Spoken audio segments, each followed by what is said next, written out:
विधानसभा 2022 के चुनाव का मतदान मुरादाबाद मंडल में दूसरे चरण में होना है। सपा के गढ़ में भाजपा ने अपनी पूरी ताकत झोंक दी है। भाजपा के बड़े नेता लगातार मुरादाबाद मंडल में जनसभाएं कर रहे हैं। इसी कड़ी में आज भाजपा के राष्ट्रीय महामंत्री और राज्यसभा सांसद कर्नाटक प्रभारी अरुण सिंह ने कर्नाटक में जो हिजाब प्रकरण को लेकर कांग्रेस और पीएफआई को जिम्मेदार ठहराया है। उन्होंने कहा कि यूपी में योगी सरकार है, किसी की हिम्मत नहीं है कि कोई बुर्का और हिजाब पहनकर स्कूल में आए और स्कूल के नियम के ड्रेस कोड को नहीं। मुरादाबाद में बीजेपी प्रत्याशी के रितेश गुप्ता के चुनाव में प्रचार के लिए भाजपा के कर्नाटक के प्रभारी राज्यसभा सांसद और राष्ट्रीय महामंत्री अरुण कुमार मुरादाबाद पहुंचे। मीडिया से बात करते हुए जो कर्नाटक में एक स्कूल के अंदर बुर्का और हिजाब पहनने को लेकर जो हंगामा चल रहा है, उस पर अपनी बात रखी। उन्होंने कहा कि मैं कर्नाटक का प्रभारी और कर्नाटक के माहौल को मैं बहुत अच्छे तरीके से जानता हूं। हिजाब पहनकर, बुर्का पहनकर लड़कियों को स्कूल में जाना और स्कूल का ड्रेस कोड नहीं मानना, इसके पीछे कांग्रेस और पीएफआई का हाथ है। जब कर्नाटक में कांग्रेस की सरकार थी तो इसी पीएफआई ने 23 हिंदुओं की हत्या की थी। कर्नाटक 2015 में उसी स्कूल में 11वीं और 12वीं कक्षा के लिए ड्रेस कोड था। एसडीपीआई देश में शरीयत कानून लागू करना चाहती। कुंदापुरा में अभी स्थानीय निकाय चुनाव हुए। एसडीपीआई 2 सीटें दिसंबर में जीत दर्ज की थी।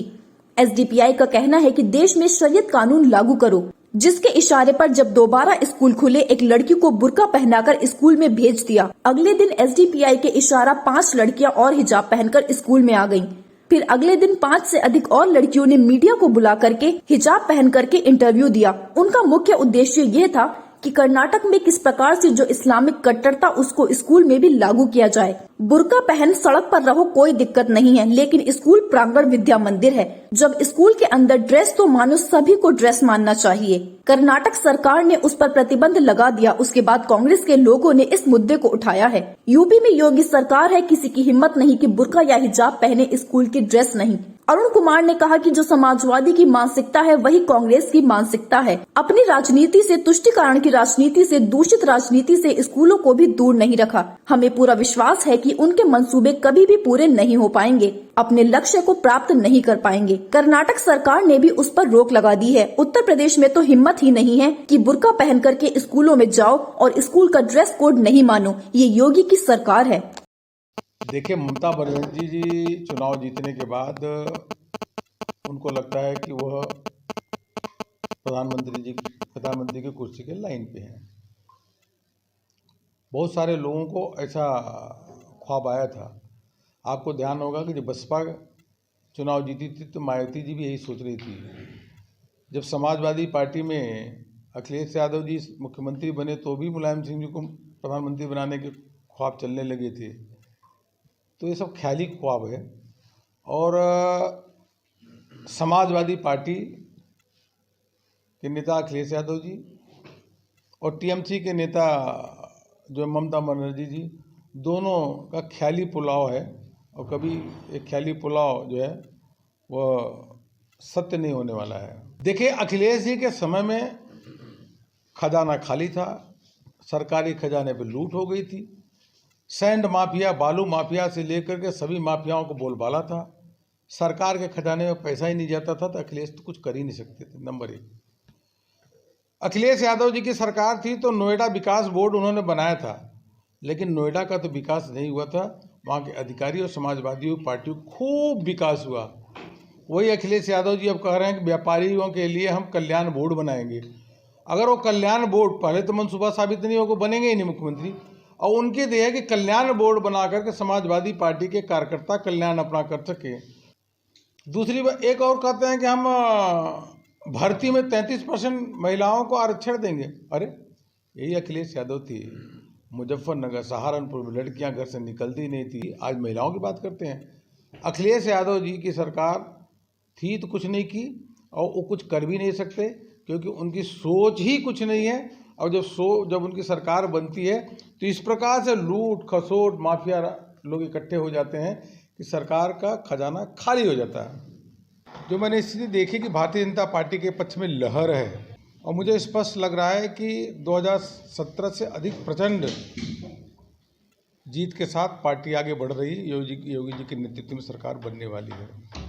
योगी जी के नेतृत्व में सब कुछ संभव हुआ है। आज उनके मोदी योगी जी के साथ लोग हैं। मुरादाबाद जो है स्मार्ट सिटी की घोषणा, जो दिल्ली से मुरादाबाद आने में कम समय लगता है और आगे कम समय लगेगा, क्योंकि जिस प्रकार से उत्तर प्रदेश में नेटवर्क हो रहा है उसकी सभी सराहना कर रहे हैं। उसी के साथ साथ कर हमारा जो लोक कल्याण जो घोषणा पत्र हुआ उसमें जो वादे किए गए हैं कि किसानों के लिए, सिंचाई के लिए अब बिजली मुफ्त में दी जाएगी, 1 रुपये भी पैसा नहीं लिया जाएगा, लड़कियों को स्कूटी दिया जाएगा, 2 करोड़ से अधिक लैपटॉप और टैबलेट दिए जाएंगे, जिसके माध्यम से वह उसमें अपना उपयोग इंटरनेट के माध्यम से कर सके। पेंशन की राशि जो है 1,000 रुपये से 1,500 रुपये कर दी जाएगी और अलग अलग भाषाओं को प्रमोट किया जाएगा। सूरदास एकेडमी से लेकर के तुलसीदास जी की एकेडमी को बनाया जाएगा। इसी प्रकार से अन्य घोषणाएं भी की गई। उत्तर प्रदेश का जो संकल्प हमने इस बार किया है योगी जी के नेतृत्व में बनने के बाद, वह उत्तर प्रदेश का संकल्प पूरा भी होगा और देश का अग्रणी प्रदेश, नंबर 1 प्रदेश बनेगा। एक महत्वपूर्ण बात आपके समक्ष मैं जरूर रखना चाहूँगा। कर्नाटक का प्रभारी हूँ, कर्नाटक के विषयों को मैं जानता हूँ अच्छे तरीके से। हिजाब पहन के, बुर्का पहन के लड़कियों को स्कूल में जाना और स्कूल के ड्रेस को नहीं मानना, इसके पीछे कांग्रेस और पीएफआई का हाथ है। वही पीएफआई जो जब उनकी कांग्रेस की सरकार थी, 23 हिंदुओं की हत्या हुई थी कर्नाटक में। पूरी की पूरी घटना जो है उसको अगर जोड़ के देखेंगे तो 2015 से उस स्कूल में 11वीं 12वीं के लिए ड्रेस कोड था। सभी लोग एक ड्रेस कोड पहन के आते थे, क्योंकि स्कूल एक विद्या का मंदिर होता है। वहाँ पे किसी प्रकार के रिलीजियस एक्टिविटीज़ को बढ़ावा नहीं दिया जा सकता है। उस कुंदापुरा में वहाँ पे अभी लोकल बॉडीज के चुनाव हुए और स्थानीय निकाय में 2 सीटें अभी दिसंबर में एसडीपीआई जो रेडिकल संस्था है जो कहती है कि देश में शरिया कानून लागू करो, वो एसडीपीआई अलगाववादी संस्था 2 सीटें जीत गई। जीतने के बाद उसके इशारे पे जब अभी दोबारा स्कूल खुला, एक लड़की को बुर्का पहना करके स्कूल में भेजा।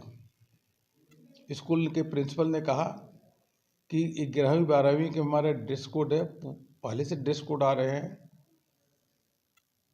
तो आप ड्रेस कोड पहन के आओ, ये बुर्का और हिजाब पहन के नहीं आओ।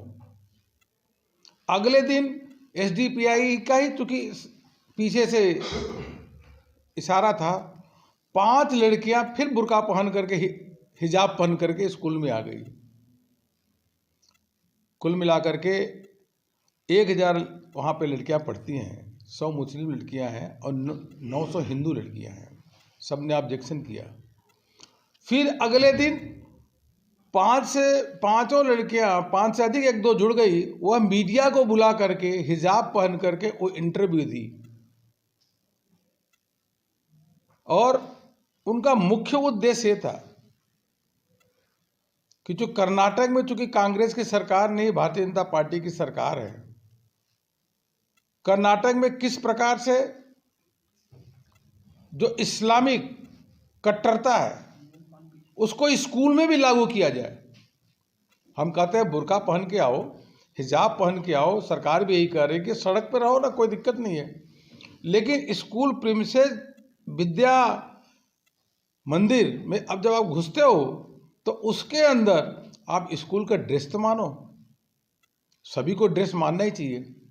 कर्नाटक सरकार ने उस पर प्रतिबंध लगाया। उसके बाद कांग्रेस के लोगों ने इस मुद्दे को उठाया। कांग्रेस की मानसिकता देखिए, जो समाजवादी पार्टी की मानसिकता वही कांग्रेस की मानसिकता। इन्होंने अपने राजनीति से, दूषित राजनीति से, तुष्टीकरण की राजनीति की सोच से स्कूलों में भी स्कूलों को भी दूर नहीं रखा। हम इसकी निंदा करते हैं, कोर्ट में केस चल रहा है, लेकिन इनकी यह धारणा है कि एक बार कर्नाटक में इस प्रकार से हिजाब और बुर्का पहना करके बच्चों को स्कूल में भेजना शुरू करो और आने वाले समय में उत्तर प्रदेश हो, अन्य प्रदेश हो, इस प्रकार से वह पहन करके जाएंगी बुर्का और हिजाब। और स्कूल का वातावरण एक दूषित होता ही होता है, स्कूल के ड्रेस कोड को नहीं मानना। लेकिन हमें पूरा विश्वास है कि इनके मंसूबे कभी भी ये हासिल नहीं कर पाएंगे, अपने लक्ष्य को प्राप्ति नहीं कर पाएंगे। कर्नाटक सरकार ने भी उस पर रोक लगाई है और उत्तर प्रदेश में हिम्मत ही नहीं है कि हिजाब और बुर्का पहन करके आप स्कूल में जाओ, स्कूल का ड्रेस कोड न मानो, क्योंकि यहाँ योगी की सरकार है।